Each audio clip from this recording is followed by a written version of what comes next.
여러분들이 사회로 나가서 취업을 하거나 인생을 새롭게 출발해야 될 때는 물론 현재까지도 그 150년의 역사, 앞에 전반기 60년의 역사를 여러분들은 이어오고 있습니다. 사실은 제가 중학교 때나 초등학교 때 한국 단편문학집을 읽으면 우리 모든 한국 근현대 단편문학집에 공통된 주제가 있습니다. 뭔지 아세요? 여러분들 한국 문학 단편집 읽었을 때 어떤 주제가 먼저 떠오릅니까? 가장 첫 번째가 배고픈 거예요. 가난이. 그리고 감자, 뱃다라기, 물레방아 다 가난입니다. 바보 삼룡이 다 이런 것이 다 대부분 다 가난과 관련된 문제입니다. 이 가난함은 사람을 구차스럽게 만들지요. 예의와 염치와 매너를 별로 지키지 못하게 만듭니다. 그래서 예의와 매너와 염치를 지키지 못하는 그 많은 우여곡절들이 다 그 소설의 주제가 되게 됩니다. 가난이 첫 번째고, 이 가난에 또한 더 궁극적인 것이 뭐냐면 죽음에 대한 공포입니다. 이 죽음에 대한 공포는 극적으로 표현으로는 인류 역사에서 질병과 전쟁으로 나타나지요. 우리가 펄벅 여사의 그 토지, 대지라는 소설이나 박경리 여사의 토지라는 소설도 결과적으로는 우리가 지난 1900년대를 지나왔었던 가난과 전쟁, 질병 등으로 한 죽음, 이 원초적 본능과 원초적 공포에 대한 이 원초적인 공포를 이겨나고자 하는 사람들의 무수히 많은 다양한 삶의 패턴들을 그려내고 있습니다. 여러분 시대에는 어떤 소설들이 유행합니까? 강풀 만화 작가는 뭘 주로 소재로 하죠? 뭐죠? 강풀 만화 잘 안 봅니까? 봐요? 제가 잘 몰라서 여쭤보는 거예요. 여러분들 시대에 다루고자 하는 모든 문학과 예술 작품의 주제는 뭔가가 좀 궁금할 때가 많습니다.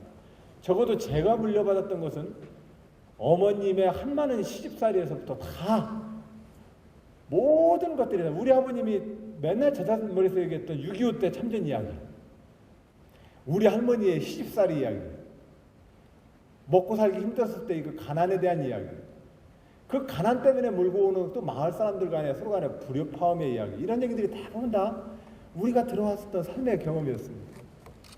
여러분들에게는 어떠한 시대의 맛과 향이 배어 있을지에 대해서는 아마 여러분들도 그걸 한번 잘 추스려 보시길 바랍니다. 저는 제가 현재 1964년서부터 2013년까지 인생을 살지만 제가 살아왔던 이 인생은 1930년대 태어났던 우리 아버지의 인생이 대물림이기도 하고 1910년도에 태어났었던 우리 할아버지 인생의 연속성에 있습니다. 그래서 여러분들의 인생을 사는 것 같지만 그 역사가 계속해서 중첩해서 내려오기 때문에 이것을 잘 이해하는 일이 여러분들이 사회생활을 하는데 가장 중요한 대목인 것 같아서 말씀을 좀 올립니다. 아까 선생님이 얘기하셨던 것처럼 충남도청이 대전시에서 내포시대로 옮겼습니다. 여러분들 최근에 이 내포시대로 충청남도 도청이 옮긴 건 1896년도에 고종황제 33년 내 충청도로부터 충청남도가 건도되었습니다. 그때 새로 생겼습니다. 그 1896년으로부터 1932년까지 공주의 충남도청이 있다가 이곳에 있었습니다. 그러다가 1907년도에 경부선 철도가 개통되면서부터 대전이 벌판에서 도시가 생기게 되고, 그러고 나서 그 철도가 개통된 지 약 한 30년 만에 공주에 있던 충남도청이 대전으로 옮기게 됐습니다. 그러고 나서 1932년도에 옮겼던 그 충남도청이 지난해 80년 만에 홍성예산의 내포시대로 옮겨가게 됩니다. 여기서 여러분들한테 하나 질문을 하겠습니다. 흔히들 많은 정치인들이 또 많은 또 언론인들이 우리가 지역 발전을 잘 못 시켰다고, 지역 발전이 잘 안 되고 지역이 낙후되게 된 것은 우리 지역에 힘있고 아주 파워풀한 그런 정치인이 없어서 우리 지역 발전이 낙후되었다라고 주장하는 주장들을 많이 들어보시게 될 것입니다. 이런 이야기 들어보셨죠? 이런 주장에 대해서 여러분들 동의하시나요? 어떠세요, 여러분들 생각엔? 네? 뭐라고 하셨어요? 동의하지 않아요. 지역 발전이 정치적 권력의 결과로 지역 발전이 되느냐 안 되느냐의 문제의 질문이기도 합니다. 이것은 다시 한번 더 물어보면 경제적 번영이라고 하는 것이 정치 권력과 관련이 있느냐 없느냐의 문제입니다.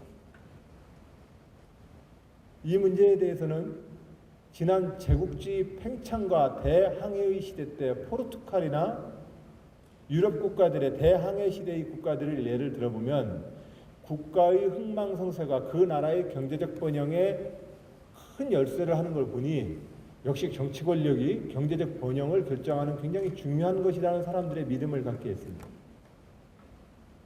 그러나 한 지역 내에서도 보면 경제적 번영과 발전이라는 것은 정치 권력이 결정적으로 주도했던 시절이 있고 또 그렇지 않은 시절이 있는 것 같습니다.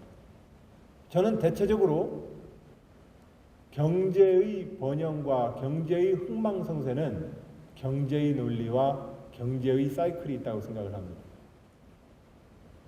정치와 국가가 이것을 위해서 지역의 발전과 경제적 번영을 위해서 여러 가지 일을 합니다만 제가 볼 때는 결정적인 일은 아닌 것 같습니다. 결과적으로 우리가 무수히 많은 약을 쓰지만 뼈가 부러지면 뼈가 붓는 데는 인체 생명의 자기 복원 능력이지 외과 의사 선생님의 항생제 덕분은 아니거든요.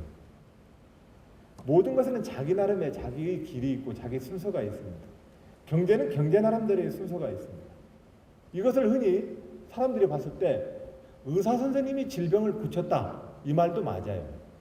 그러나 질병을 고치는 건 내 몸 스스로가 고치는 겁니다. 내 몸 스스로가 고쳐지는 어떤 과정을 의사 선생은 돕는 겁니다. 약이라고 하는 것은 보하고 사하고 뭔가를 북돋아주고 무언가를 제거해 주는 것이지, 그러나 제거하고 북돋아준다 할지라도 그것이 내 몸에 들어와서 하나의 건강한 생명을 재생산하는 것은 내 몸이 해야 되는 일입니다. 그렇기 때문에 경제적 번영의 흥망 사이클이라고 하는 것은 결과적으로는 경제와 시장의 논리라고 저는 생각합니다. 경제와 시장의 논리가 번영의 사이클을 만듭니다.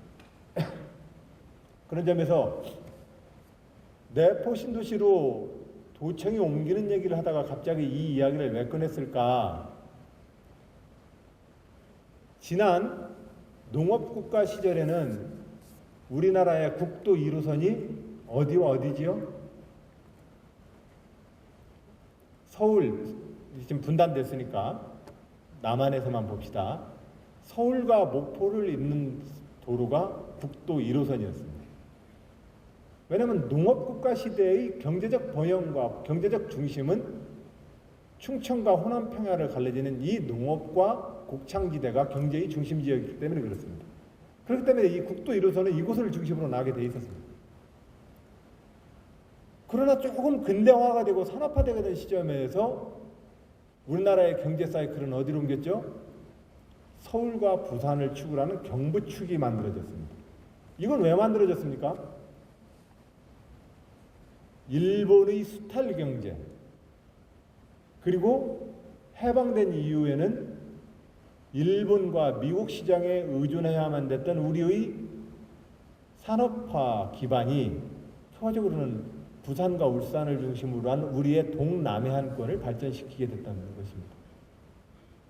이 문제를 놓고 호남의 정치인들은 우리 호남이 차별받았다 이렇게 얘기하고, 충청도의 정치인들은 우리 충청도가 힘없어서 맨날 당했다 이렇게 얘기합니다. 자, 그런데 언제부턴가 서해안 고속도로가 만들어지기 시작했습니다. 이 서해안 고속도로들은 왜 만들어졌습니까? 1번, 각성한 충청도 호남의 정치인들이 대정부 투쟁을 세게 한 덕분에 정부 예산을 잘 딴 덕분이다. 2번, 경부선 축으로 이미 투자할 만큼 너무 많이 투자했기 때문에 새로운 투자처를 찾기 위해서 서해안선을 만들었다. 1번, 2번은 다 답이 아닐 겁니다. 그러면 3번 제가 생각하는 이유는 뭐냐? 탈냉전 시대에 중국의 시장이 열리기 시작하면서부터 출발된 일입니다. 지금으로도 국가 총생산으로 치면 중국 시장은 전 세계의 1등의 경제 지역입니다. 사실 우리가 중국을 언제부턴가 미국과 서양 위주로 생각을 해서 그렇지 인류의 역사를 통틀어서 가장 강대한 부국의 역사는 중국과 인도의 역사입니다. 사실은 미국과 유럽의 역사는 한 300년밖에 안 되는 역사입니다. 오히려 청말기에 중국이 망하기 직전까지 세계 모든 물산의 중심은 중국과 인도였다고 봐야 합니다. 지난 20세기 1, 2차 세계대전을 경고한 그 어느 무렵에 한 100여 년을 영국과 미국이 또 대항해 시대의 식민지 쟁탈전 시기 때 한 200년 정도를 중국과 인도, 아시아가 좀 뒤처졌을 뿐입니다. 결과적으로 중국 시장은 대한민국 교역에 있어도 제1등의 국가입니다. 이것이 동서냉전의 냉전 시기에 70년대 닉슨의 핑퐁 외교가 있기 전까지는 국경이 문을 닫혀가지고 우리는 서해안 쪽으로는 별로 갈 일이 없었습니다.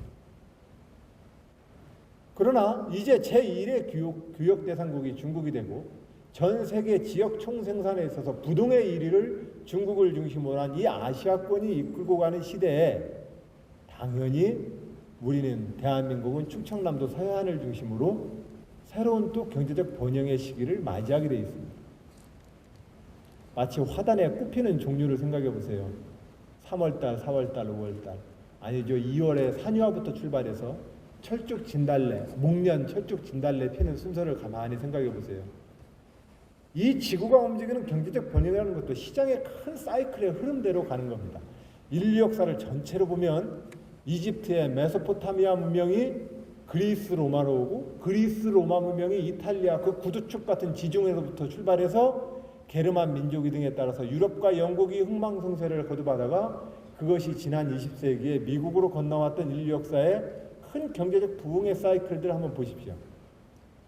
결과적으로 이 아시아 시장이라고 하는 것은 대한민국에게 서해안 경제 시대를 만들 것입니다.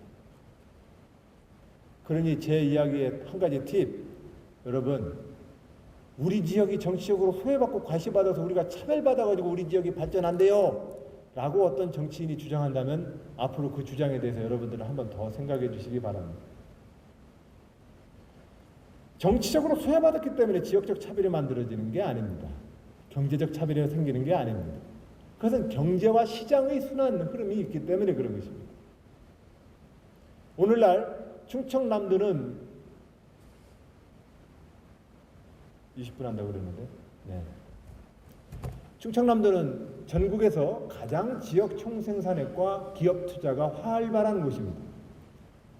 물론 충청남도 공직자들과 도지사인 제가 열심히 한 덕분이라고 자랑도 해야 되겠지만 더 한편으로 보면 기업을 투자하기가 좋은 조건이기 때문에 그런 것입니다. 서해안 시대를 바라보고 있고 수도권에 풍부한 인적 자원을 출퇴근이 가능한 곳이 있고 수도권에 한 평에 200만 원, 300만 원 하는 땅값을 상쇄시킬 만한 싼 땅값이 있기 때문에 노동, 자본, 기술, 자본과 기술을 가지고 있는 곳에서는 당연히 목동이 강줄기를 따라서 소를 물듯이 첫 번째로는 인적 자산이 있어야 되고 두 번째로는 물동이 유리한 지리적 조건을 갖춰줘야 하는 겁니다. 이거에 따라서 충청남도가 지금 경제적 투자에 많은 이 투자처로서 충청남도가 각광을 받고 있습니다. 이런 서해안 시대, 환항의 경제권 시대를 맞이하는 의미가 도청의 내포 시대로의 전환에 있습니다. 이 전환기에 충남도청이 홍성 예산에 내포 신도시를 만들어서 이전하게 되는 것은 이러한 시대적 상황이 작동하고 있다는 말씀을 드립니다. 여러분들이 앞으로 사회에 나가고 취업과 창업을 하는 그 과정이 어떠한 시대의 텀에 있는지 여러분들이 더욱더 많은 이해를 높인다면 여러분들에게 도움이 될 것 같아서 말씀을 좀 드립니다. 여기에 저는 도지사로서 행정가이기도 하고 정치인이기도 합니다. 왜냐하면 공직자는 둘입니다. 시험을 봐서 공무원이 되는 사람이 있고 국민의 선거에 의해서 공무원이 되는 사람이 있습니다. 국민의 선거에 의해서 공직을 맡고자 하는 사람을 흔히 정치인이라고 표현합니다. 그런 점에서 정치와 행정이 다른 게 아닙니다. 공직을 나라를 위해서 일하고 싶은데 시험을 봐서 국가공무원법상의 공무원이 되느냐, 국민이 선거에 의해서 공직을 담당하느냐의 차이가 정치와 행정이라는 단어의 구분에 있을 뿐입니다. 본질적으로는 내 개인의 사적 이익이 아니라 우리 공적 모두의 우리 마을 일을 보고 싶어하는 직업입니다. 돈을 보고 싶으면 장사를 해야 되는 거 아니겠습니까? 그러나 공직을 선택했다는 것은 바로 이런 공적 업무를 자기 직업으로 삼고자 하는 그 과정에서 정치와 행정이 그렇게 단어 구분이 된다는 말씀을 좀 드립니다. 제가 사실은 이 말씀도 있고 여러분들께 하나 더 드리고 싶은 이야기가 있었는데 그 얘기를 여러분들 질문 속에서 제가 좀 섞어서 드려야 되겠네요. 최근에 광해라는 영화를 소재로 지금 현재 대한민국이 우리 역사의 끊임없는 부침과 다르지 않다는 말씀을 꼭 드리고 여러분들이 이 국가 공동체를 위해서 대한민국의 미래를 이끌어갈 대한민국의 청년으로서 국가 공동체에 대해서 높은 관심을 좀 가져달라는 부탁을 드리고 싶었습니다. 저는 초등학교 때 운동장에서 공을 차다가도 여름에 6시에 국기 하강식을 하면 공 차다가도 우리 모두가 서가지고 국기 개항대를 향해서 가슴에 손을 얹었던 세대입니다. 그리고 가끔마다 그 애국가와 함께 국기가 내려오는 걸 보면서 울컥한 마음 때문에 혼자 숙연해지는 유년 시절을 수없이 반복했던 세대이기도 합니다. 이 이야기는 뭐냐면 내 개인보다는 사실상 민족과 국가와 그 구성원으로서 나의 책무를 더 많이 강조했습니다. 저희들 청소년기 때에는. 근데 언제부턴가 이 국가라는 개념 대신에 한 개인이 등장을 합니다. 그러나 여러분들 젊은 사람들은 잘 안 치겠지만 고소득 격언에 화토놀이 고소득 격언에 피로 치나 광으로 치나 똑같다고 그랬습니다. 개인으로부터 출발을 하건 전체의 국가와 민족으로부터 출발하건 사실상은 똑같습니다. 개인의 자유와 프라이버시와 실존적인 자기의 행복의 추구라고 하는 것이 궁극에 가서는 전체의 이익을 계산하는 법이나 개인으로부터 계산하는 법이나 거시나 미시경제학처럼 똑같은 결론에 도달할 것입니다. 출발은 달라 보이지만 똑같습니다. 여러분들이 각자가 취하고 있는 자유와 개인의 좀 더 많은 소비, 개인의 좀 더 많은 욕구의 충족이라고 하는 것은 국가 공동체의 흥망성쇠와 뗄래야 뗄 수가 없습니다. 이민을 간다 할지라도, 미국으로 이민을 간다 할지라도 여러분들한테는 코리안 아메리칸이라고 하는 이름이 붙을 것입니다. 코리안 아메리칸 이름이 안 붙으면 아시안 아메리칸이라고 붙을 것입니다. 마치 아프리칸 아메리칸 오바마처럼. 결과적으로 여러분들이 속해 있었던 그 뿌리의 흥망성쇠가 여러분들의 인생에 가장 결정적으로 영향을 미칩니다. 국가 공동체에 대해서 여러분들이 좀 더 많은 관심을 함께 가져달라는 부탁을 좀 드리고 싶었습니다. 그리고 이 관심은 역사에 대한 큰 흐름으로 놓고 보면 지금 대한민국도 굉장히 큰 전환기에 처해 있습니다. 명나라가 망하고 청나라가 등장했었던 임진난 이후 정조대왕 이래로 그 한 200년의 기간 동안 대한민국은 청나라가 일어나는 신문명과 신세력을 인정하자라고 하는 사람과 이걸 인정하려고 했다가 사도세자와 소현세자가 죽었지 않았습니까? 인주반정이 그래서 일어난 거고요. 새로운 형태의 명나라와 청나라의 이 세력 다툼 속에서 우리 같은 변방의 나라가 중립화 노선으로 양쪽으로부터 한번 좀 살아보자라고 했던 사람이 누구냐? 광해군 아닙니까? 결과적으로는 명나라에 대한 사대의 의리를 지키지 못했다고 광해군이 쫓겨나지 않습니까? 그거 옛날 이야기라고요? 안 그렇습니다. 한미일 군사동맹체제에 대해서 지금 어떻게 처리할 것입니까? 한국과 미국과 일본이 군사동맹을 세게 가지면 중국이 뭐라고 할까요? 이 문제는 현실의 문제입니다. 그런데 이번 대선 과정이나 선거 때마다 제가 느끼는 불안감은 이것을 흑백과 취사선택의 문제로 싸우고 있다는 대한민국 현실이 매우 불안하게 만듭니다. 그렇게 하면 안 됩니다. 중국은 우리의 제1의 교역 상대국이고 미국은 전 세계에서 가장 강력한 패권 국가입니다. 이 둘 요소를 모두 다 우리가 존중하는 어떤 외교 노선이 필요하고 존중하는 우리 내부의 정치 문화가 필요합니다. 이 문제를 잘 풀지 못하면 결과적으로 남북한이 왜 분단됐습니까? 국제적인 힘이 강대국들의 세력 다툼 속에서 우리가 분열된 거 아니겠습니까? 이 싸움을 우리가 또 내부에서 하게 되면 광해군이나 정주대일이나 임진왜란이나 양호란의 문제의 그 역사는 늘 비슷한 패턴으로 반복합니다. 그런 점에서 여러분들이 어떠한 국가관을 가지고 있느냐, 여러분들이 민주시민으로서 어떠한 정치적 태도를 가지고 투표와 선거에 임하느냐, 이 문제는 이 역사적인 현실에서 매우 중요합니다. 그래서 여러분들께 이 역사적인 질국에 대해서 이야기를 좀 드리고 싶었는데 그 이야기는 너무 긴 이야기가 될 것 같아서 내포 시대로 옮기는 충청남도의 이 의미가 대한민국의 서해안 시대와 환황해 경제권 시대를 의미하는 역사적인 의미가 있다는 말씀으로 이 대목까지만 제가 말씀을 좀 드리도록 하겠습니다. 여러분 경청해 주셔서 고맙습니다.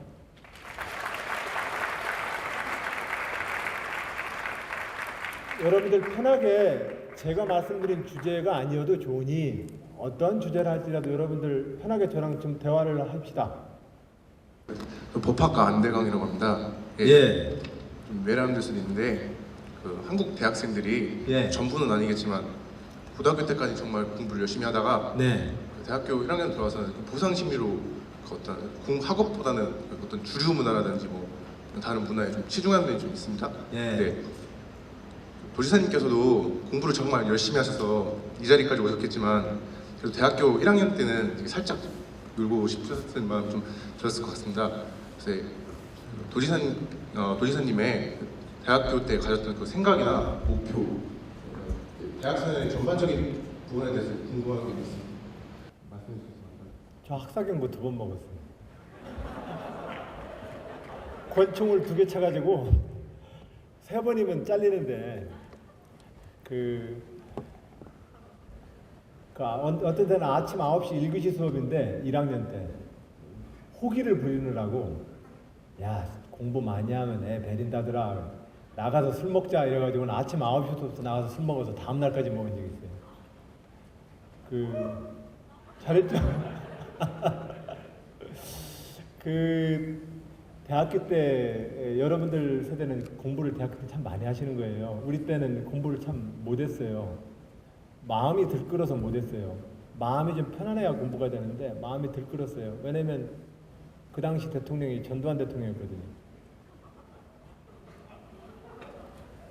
저녁 9시 뉴스 보고 나오면은 거의 다음날 돌아버릴 만큼 화가 나 있는 상태가 돼서 그래서 공부가 잘 안 됐어요. 약간 핑계 같지만. 저는 고등학교 1학년 때 1980년 전두환 장군이 대통령이 되고자 휴전선을 지키던 군대를 동원해서 광주 시민을 학살하던 그때 고등학교 1학년이었습니다. 대전에서 학교를 다녔습니다. 그때 그것에 대해서 저도 저항하고 싶었고 광주 시민들의 그 죽음에 대해서 너무너무 가슴이 아파서 대전 시내에서 충남대 복학생 형들하고 모중에 작업을 하다가 저도 대학생인 줄 알고 같이 잡혀갔어요. 자취방에서. 그래서 고등학교 1학년 때 그때 학교에서 제적당했 때렸습니다. 학교에서는 강제 전학을 시켰지만 사실은 제적인 셈입니다. 학교를 못 들어갔으니까. 그러고 나서 그 당시에 저는 그래서 혁명을 하고 싶었습니다. 그래서 군인들이 총칼을 들고 하는 쿠데타도 혁명이라고 주장하는 마당에 나는 국민들의 힘으로 역사를 바꾸는 국민의 정부를 만들어야 되겠다. 그래 나 혁명을 해야 되겠다. 이래가지고 혁명을 하겠노라고 계속 학생운동을 하려고 했었죠. 그래서 두 번째는 서울에 있는 성남고등학교, 대방역에 있는 성남고등학교를 부모님 강권에 못 이겨서 제 시험을 봐서 입학을 했다가 3개월 만에 부모님을 설득해가지고 자퇴를 해버리고, 그리고 나서는 계속해서 이제 노동 빈민 이런 운동을 좀 하면서 그러면서 어떻게 해볼기라고 했는데 안 되겠더라고요. 그래서 학생운동을 해야 되겠다 싶어서 검정고시 보고 대학을 갔더랬습니다. 그래서 학생운동을 하러 대학을 갔기 때문에 학과 수업에 별로 전념을 못했습니다. 그런데 1988년도에 학생운동을 하다가 두 번째 징역을 가게 됐는데, 두 번째 징역을 가서 1988년 제 기억에 아마 한 6월이나 7월 달에 사이언스 잡지가 있었습니다. 사이언스 잡지의 표지 모델이 포항공과대학교 기숙사 전경을 잡은 것이 표지 사진이었습니다. 그 사이언스 표지 그 잡지에 포항공대 기숙사의 창가에서 어떤 학생이 공부를 하고 있는데, 그 기숙사 환한 그 까만한 그 한밤중이니까 그 창문에 공부하는 학생 등 너머로 보이는 벽에 유리시계가 2시인가 3시인가 이렇게 가리키고 있더라고요. 그 사진을 보면서 펑펑 울었습니다. 감옥에서. 내 대학교 때 좀 더 공부를 더 할 걸. 너무나 많은 친구들하고 너무나 많이 시대를 한탄만 했구나. 어떻게 하면은 이 세상과 국가를 만들지에 대해서 더 공부를 했어야 됐는데, 서로 의기투합하느라고, 서로 간의 열정과 열정을 서로 채우느라고 휘발유 대신 알코올을 몸에다 넣느라고 시간을 너무 많이 뺏겼다. 이렇게 한때 후회를 한 적이 있었습니다. 그래서 술을 많이 먹는 것도 좋은데 독서도 많이 하셨으면 좋겠습니다. 책을 많이 읽는 게 제일 중요하고, 또 여러분들 남학생이든 여학생이든 결과적으로 마음이 편안해야 일 잘합니다. 마음이 편안하려면 아침에 일어나서 머리카락 빗질 해야 되듯이, 머리카락도 내버려두면 이게 바람에 흩날려가지고 그냥 막 엉켜요. 우리 몸도 마찬가지예요. 머리카락은 바람과 먼지 때문에 엉키지만 우리 마음도 바람과 먼지가 같은 것들이 끊임없이 내 마음을 흔들기 때문에 엉켜요. 이것이 엉키면 봐도 상대방이 안 들어와요. 책을 봐도 안 들어와요. 이랬을 때 이 마음을 머리카락질하는 방법이 있는데, 빗질하는 방법이 있는데, 그 빗질하는 방법이 제가 보니까 딱 2가지가 좋은 방법이 있어요. 하나는 책 읽는 방법이에요. 한 줄 한 줄 그 책의 행간을 따라가서 읽다 보면 마음이 빗질해져요. 그리고 또 한편에 있다면 운동이에요. 몸을 움직임으로써 내 마음을 또한 정리하게 돼요. 몸은 굉장히 중요합니다. 몸이 곧 마음을 만들기 때문에 몸을 움직여야 합니다. 그 몸을 가장 재미있게 움직이는 방법이 운동입니다. 그런 점에서 독서와 운동 2가지를 여러분들이 꼭 하시고, 그걸 잘해야만 주류도 잘 돼요. 할 얘기도 더 많아지고, 그리고 튼튼해야만 새벽까지 먹더라도 버텨요. 괜히 술 먹다가 코피 나면 창피하잖아요. 예, 고맙습니다. 다른 학생. 저는 고지장님이 지금 이 교통신단 임해국을 몇 퍼센트 이룬 건지, 최종 꿈이 무엇인지 너무 궁금합니다. 어렸을 때부터 늘 우리 여러분들도 마찬가지고, 제가 89년도에 결혼했어요. 제가 83학번인데 1학년 때 도서관에서 만난 어떤 이쁜 여학생과 만나서 6년 만에 89년도에 결혼했어요. 26에 결혼했어요. 왜냐면은 뭐가 우애요. 나는 내가 사랑하는 여성과 저녁 때 되는데 헤어진다는 게 난 용납이 안 됐어요. 사랑하면 같이 살아야 되는 거 아니에요? 살아야죠. 근데 유일하게 못 사는 이유가 뭐예요? 먹고 사는 문제 때문에 아니에요. 돈 때문에. 그래서 어떠한 형태든 간에 난 사랑을 하니까 난 빨리 같이 살아야 되겠다.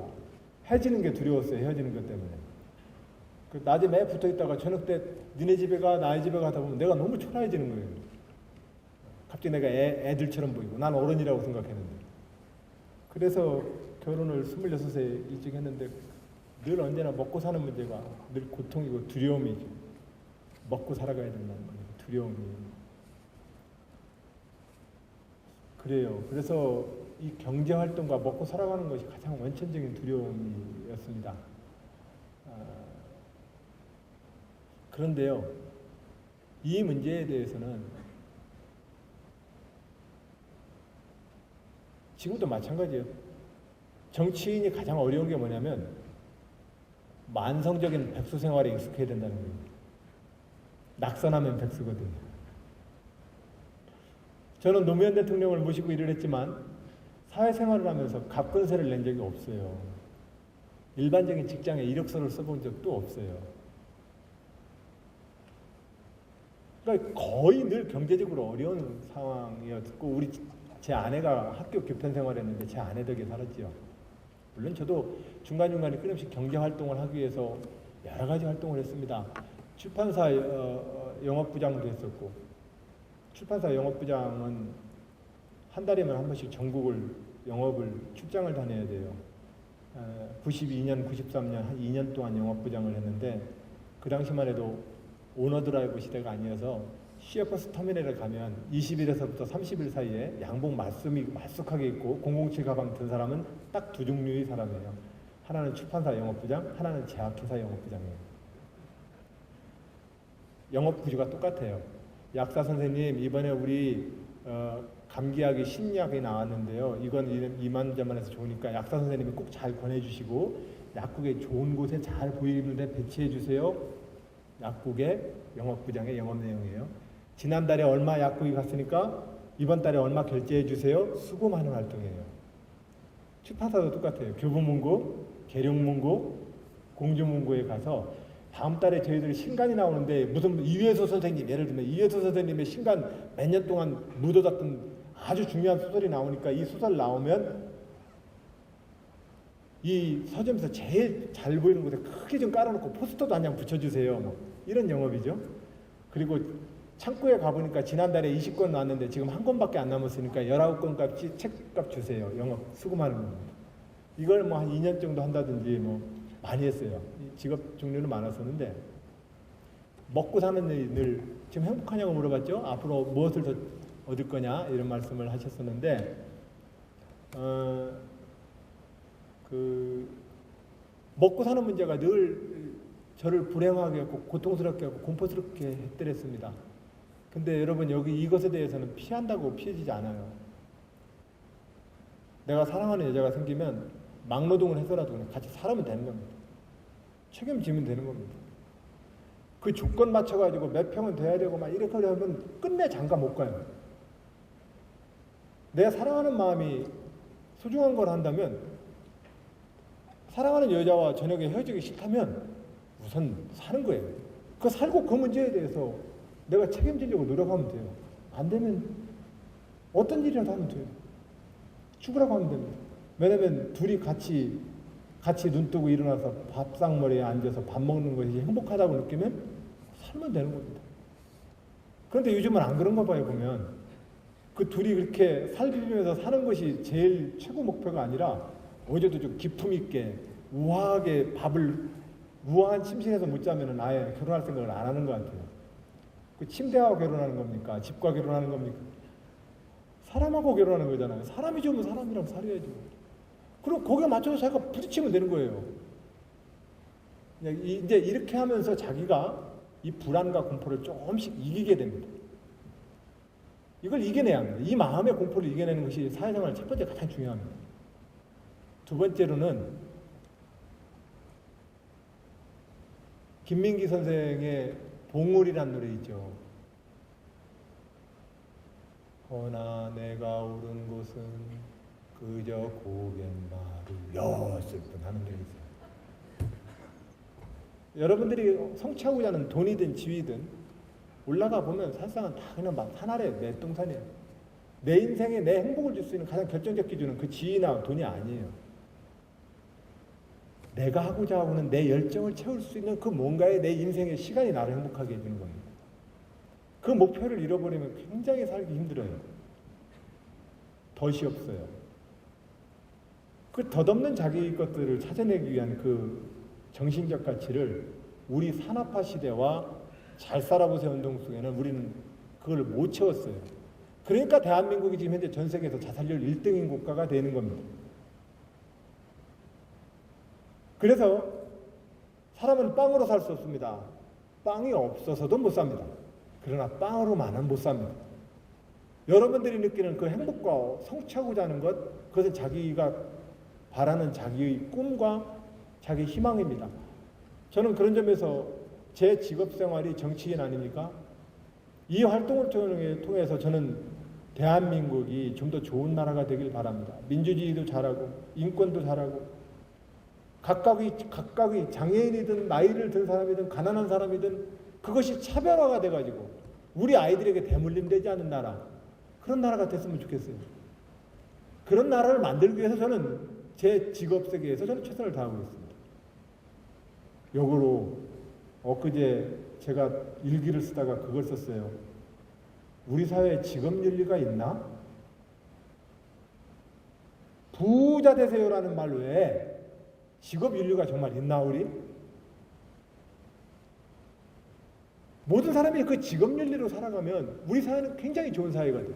의사 선생님이 질병과 사람에 대한 질병에 대한 무두한 분노, 의사의 분노는 질병에 대한 분노여야 합니다. 근데 의사 선생님이 더 쫓기는 것은 개원한 병원의 임대료와 은행이 더 무서울 겁니다. 우리 사회가 실질적으로 직업윤리라고 하는 것을 찾고서 그걸 중심으로 돌아가고 있지 않습니다. 그런 점에서 이 정신적 가치를 가지고서 하려고 합니다. 그런 점에서 저는 지금 일할 기회를 갖고 있어서 매우 행복합니다. 제가 이것이 도지사직이 되었던 어떤 공적 지위를 갖던 제가 속해 있는 이 사회 구조에 대해서 제가 일할 수 있는 기회를 갖게 되어서 지금 매우 행복하고요. 앞으로 대한민국이 제가 좀 전에 말씀드렸던 좀 더 정의롭고 민주주의가 잘 실현되는 나라가 되기 위해서 제가 일할 수 있는 시간까지는 계속해서 저의 이러한 소신을 갖고 저에게 이 직업으로서 일을 할 수 있도록 해달라고 국민들께 계속해서 호소할 계획입니다. 그 정도로 답을 하겠습니다. 예. 다른 학생, 예.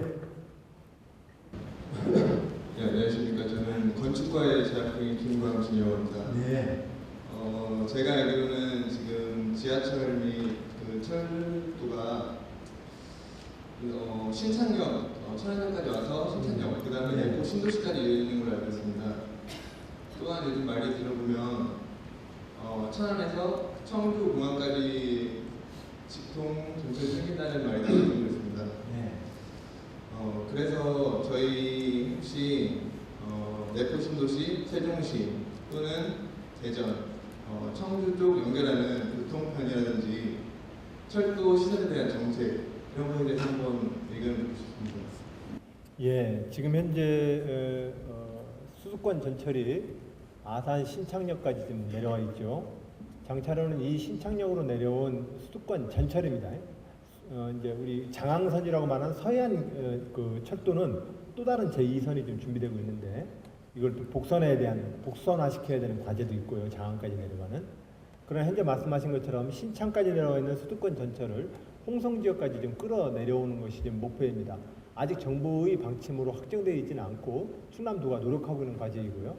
현재 확정된 계획들은 천안에서 청주 공항으로 있는 직선도로로는 사업비가 너무 많이 들어서 기존에 천안 오송오창에서 청주공항으로 가는 선을 니은자 선을 지금 추진 중에 있습니다.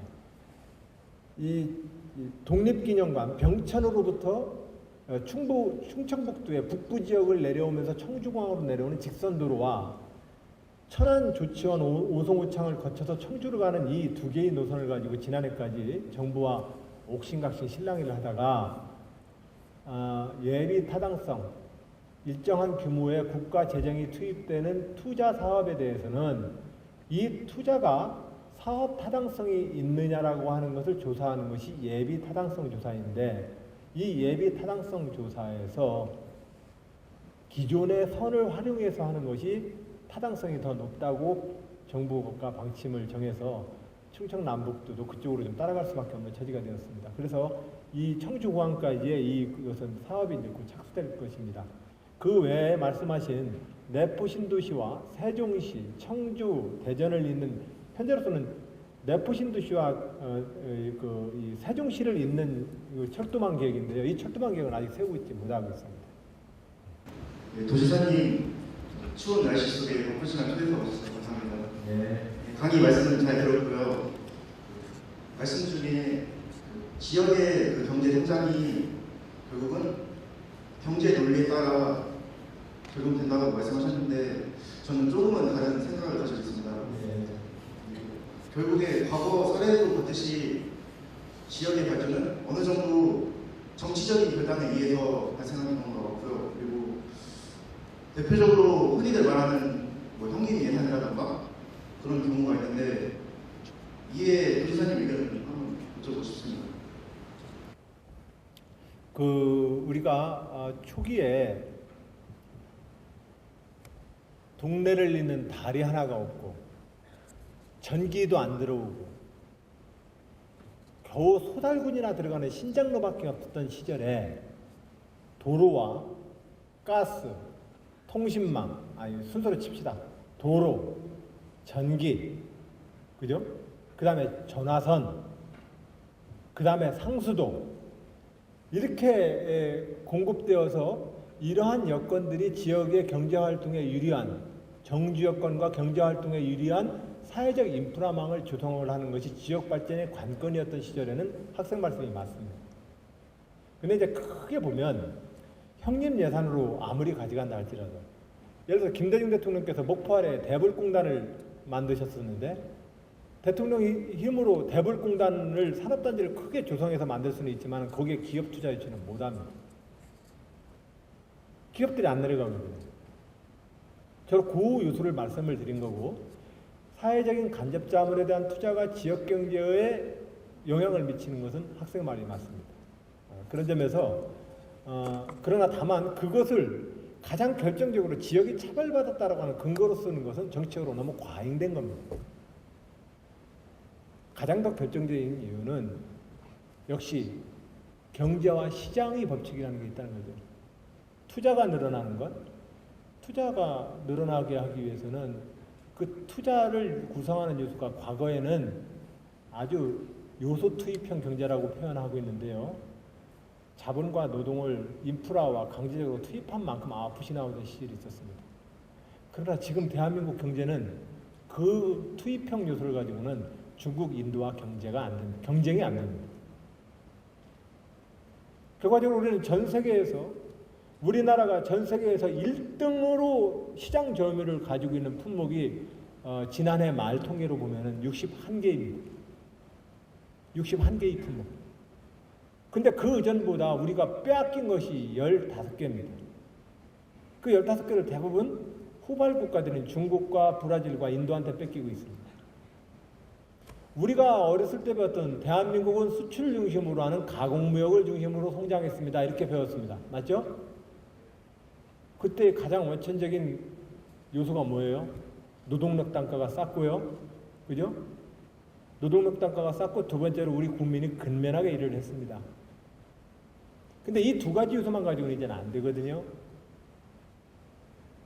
안 되는 상태에서 80년대에 우리가 지금 이렇게 유지하게 되는 것은 뭐냐면, 삼성 디스플레이나 반도체는 한 라인 하나 이렇게 디스플레이라고 칩시다. 그러면 유리 큰 거 하나 들어가가지고 거기다가 별의별 다 많은 기술을 집어넣어가지고 우리가 말하는 이 디스플레이로 나오는 상품까지 이 라인 하나를 투자하는데 라인 하나가 5주에서 8조 원 들어갑니다. 반도체 라인 같은 경우는 지금 그거 대략 비슷하게 들어갑니다. 이 대규모적인 투자를 다른 나라의 주주총회에 입각한 CEO들과 경영진에 입각한 이 투자 계획을 못 세울 때 우리는 오너십 경영을 하고 있는 재벌들이 국가가 나서가지고 그 투자를 보증해줘서 그 투자의 선투자 효과를 지금 누리고 있는 겁니다. 그래서 워낙 이 규모를 가지고 투자해서 찍어내니까 다른 후발국들이 못 쫓아오는 겁니다.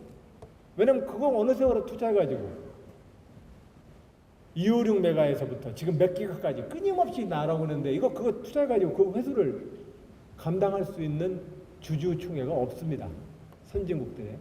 그 때문에 이 선투자의 규모 투자의 덕분에 우리가 지금 현재 가공무역 중에서도 대규모적인 이 플랜트 투자가 가능한 산업을 중심으로 1등 산업을 지금 먹고 있는 것입니다.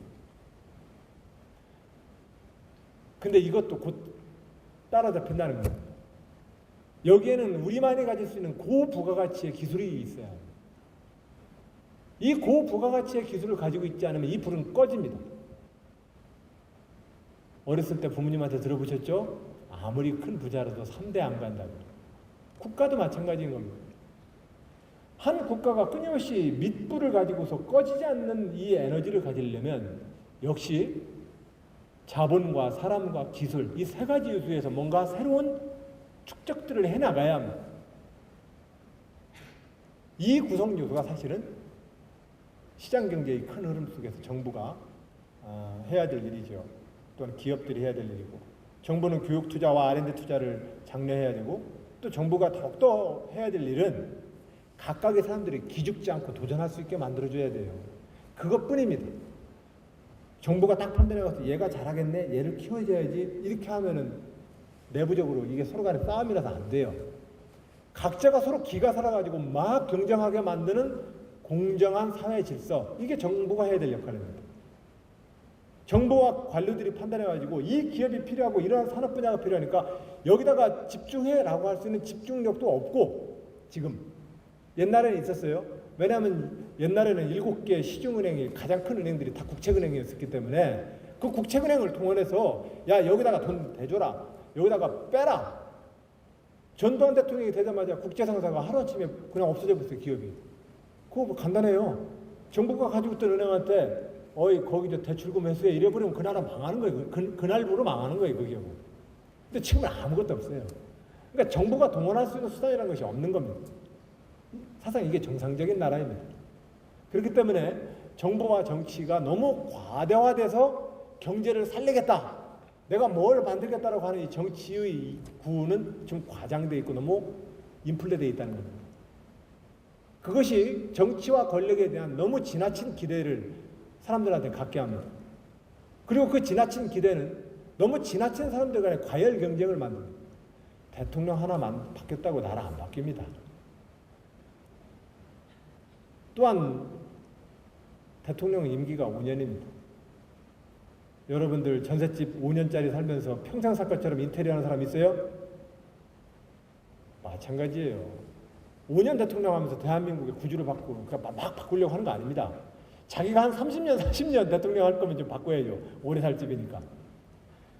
5년 하면서 대한민국을 갑자기 뭔가 근본서부터 다 바꿀 것처럼 뒤집박죽을 만들어 놓으면 대한민국이 불안해집니다. 그 틀이 있는 겁니다. 그런 점에서 정치와 경제의 관계에 대한 제 소신을 아까 말씀을 드렸습니다. 질문 고맙습니다. 이쪽 열에서 할게요. 저 이쪽 학생. 네, 안녕하세요. 저 화학교육과 서영석이라고 합니다. 네. 저 좀 현실적인 질문을 드리려고 하는데요. 저희가 이제 창업 동아리를 운영하고 있는데 지금 예전에 솔로대첩 같이 저희는 이제 적극적인 그런 건전한 놀이 문화가 없다고 생각을 합니다. 근데 그런 프로그램을 제작할 때 만약에 저희가 이제 기획단을 꾸리고 제작을 하려고 할 당시에 충청남도에서 후원이나 지원 같은 걸 받을 수 있는지, 만약에 받는다면은 어떤 지원을 구체적으로 받을 수 있는지에 대해서 궁금한데요. 그 부분에 대해서 답변 부탁드립니다. 예를 들면 지금 말씀하신 분이 창업 동아리 나왔던 프로그램 만들 때 어떤 사업일까요, 그게? 예를 들어서 이제 네. 솔로대첩 같이 네. 그런 것도 이제 뭐 기획을 해서 만들 수 있고요. 네. 아니면 청소년들의 이제 놀이문화 같은 네. 거를 네. 뭐 흔히 얘기하는 뭐 TV에서 볼 수 있는 그런 프로그램, 건전한 놀이문화 같은 거를 예. 제작을 아이디어를 짜서 개발을 하려고 생각하고 있는데요. 네. 그런 것들에 대해서 이제 말씀을. 창업을 하시는 형태가 되겠나요? 그럼 그게? 창업이 될 수도 있고 아니면 하나의 봉사의 느낌이 될 수 이제 경험이 될 수 있게끔 하는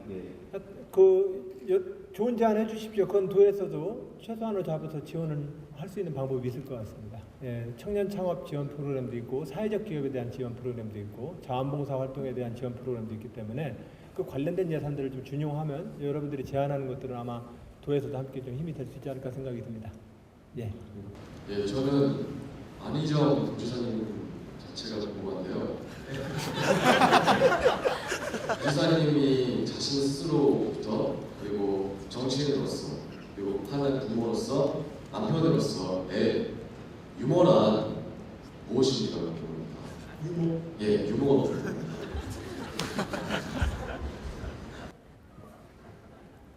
마이크 좀 더 주세요. 우리 대화 갑질이 어떤 유머 말씀하시나요? 제가 답을 얼른 못할 것 같아서 남편, 아빠, 사회생활인으로서 정치인으로서 유머가 자신에게서 유머는 어떻다? 무엇이다? 예.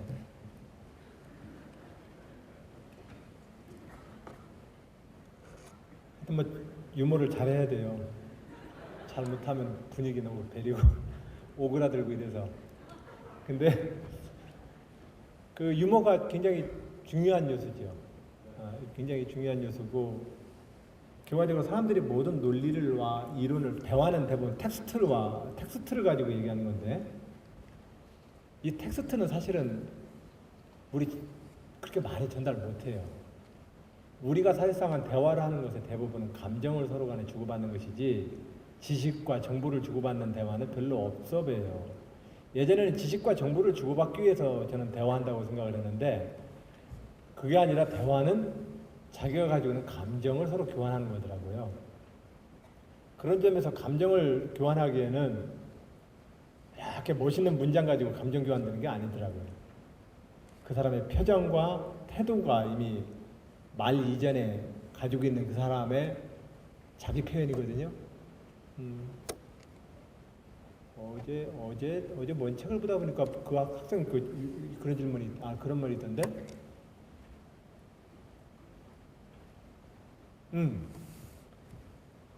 문장은 말을 못 따라가고 말은 뜻을 다 표현하지 못한다. 그러면 말과 문장으로도 다 전달할 수 없는 그 뜻은 어떤 방식으로 해야 됩니까? 전달할 수 있는 겁니까? 그랬더니 공자님이 있다고 그랬대요. 있다고 그랬는데 이제 이것이 이제 주역 서문인데 이제 그것을 표현하기 위해서 이제 개사와 효 이것을 이제 얘기해요 주역에서. 근데 뭐 이 얘기는 이제 나중 문제고 이 감정을 서로 주고받는 거예요. 문장과 말이 아니라 대화는 그런 점에서 이 감정을 표현하는 데 있어서 굉장히 좋은 방편이 유머라고 생각을 합니다. 이 유머는 잘 쓰면 그런 점에서 보약이고 잘못 쓰면 조금 하여튼 잘못 쓰면 좀 또 너무 가벼워 보여요. 그래서 유머를 정확하게 쓰는 것이 굉장히 중요하죠. 근데 저는 유머를 통한 표현보다는 텍스트나 말에 의해서 표현하는 데 더 익숙한 세대예요. 그런 점에서 여러분 세대가 훨씬 그런 점에서 저희들 세대보다 개발되어 있다는 생각이 들 때가 많곤 합니다. 유머는 굉장히 중요합니다. 그러나 그 유머를 통해서 자기가 전하고자 하는 자기 감정과 메시지는 정확하게 늘 가지고 있어야 합니다. 또 그것이 늘 부합하는 좋은 유머, 그래야만 그것이 좋은 유머가 될 거고요. 네, 안녕하세요. 저는 컴퓨터공학전공 조건이라고 합니다. 예, 저는 이 행사에 창업 동아리로 참여를 했는데 게임 제작을 하는 동아리입니다. 도지사님께서 게임 산업에 대한 도지사님의 인식과 현재 게임 산업에 대한 그 규제, 셧다운제라든지 이런 거에 대한 실효성, 이런 거에 대한 도지사님의 생각에 대해서 궁금합니다. 그 전문가에게 하나 물어봐도 돼요? 애니팡해요? 예, 요즘은 좀 인기가 시들해졌는데. 근데 어떤 날은 조금만 깨도 점수가 많이 올라가고 어떤 날은 많이 깼다고 생각하는데 점수가 안 올라가고 그러거든요. 그 공정한 점수 채점이 되는 건가요, 그 애니팡? 난 하면서 계속 그에 대해서 불만이 있는데 사실은. 그래서 제 아내는 그것 때문에 끊었어요.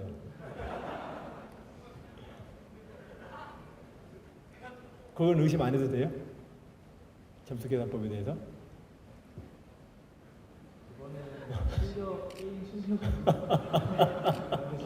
아니 어떤 때는 정말 제가 생각해도 기특하게 막 와르르 다 무너지고 막 했는데 점수가 별로 안 나오고 어떤 때는 몇 개 안 깼는데도 그때보다 점수가 더 많이 나오고 해서 채점법이 뭐 문제가 있는 건가? 운적인 요소도 있는 것 같아요. 그래요? 그 게임에서 그 생성되는 블럭이 랜덤으로 만들어지기 때문에 좀 운적인 그런 요소, 운이 필요할 수도 있을 것 같습니다. 그래요. 근데 저한테 뭐 질문했지? 네, 그 게임 산업에 대한 네. 도지사님의 그 인식, 그 긍정적인가 부정적인가 이런 거에 대해서 그리고 또 그 현재 게임 산업에 대한 이제 그 셧다운제가 있는 게임에 대해서 어떠한 제한을 주는 그런 규제에 대한 도지사님의 생각을 알고 싶습니다. 예.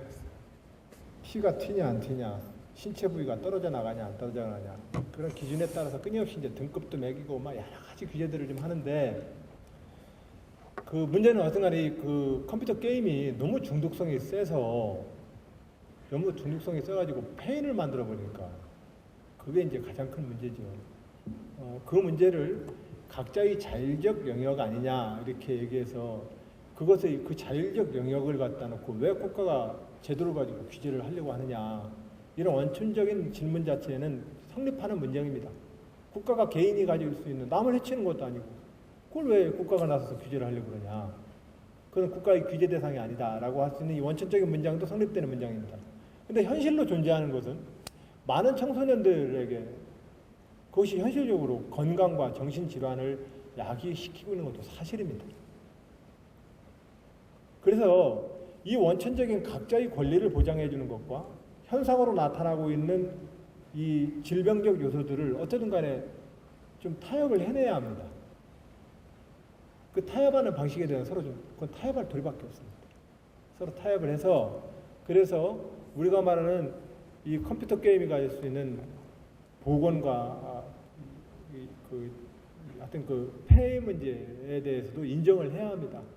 그러고 나서 그것들을 어떻게 하면은 서로 타협안을 좀 만들 수 있을지 서로 가서 계속 좀 논의를 좀 해보고 사회적으로 논의를 좀 해봅시다. 예. 근데 현재로서 있는 각종 영화 산업과 각종 규제 문제에 대해서 우리 사회가 워낙 또 이 그 봉건적 문화가 오랫동안 해왔던 나라라서 제가 볼 때도 조금 지나친 규제들이 좀 많습니다. 그러나 그 이면에 이것이 현실로 나타나고 있는 문제점들을 어떻게 극복할 것인가에 대해서도 너무 외면하면 안 됩니다. 그 문제도 좀 풀어야 합니다. 네, 질문도 많고 질문에 대한 많은데 시간이 있어야 되고 그리고 또 하겠습니다. 아쉽지만 다음에 그때 만나기로 하고 지금까지 계속 여러분 강의를 진행해 주신 우리 교수님께 뜨거운 박수. 네, 여러분들 반갑습니다. 건강하세요.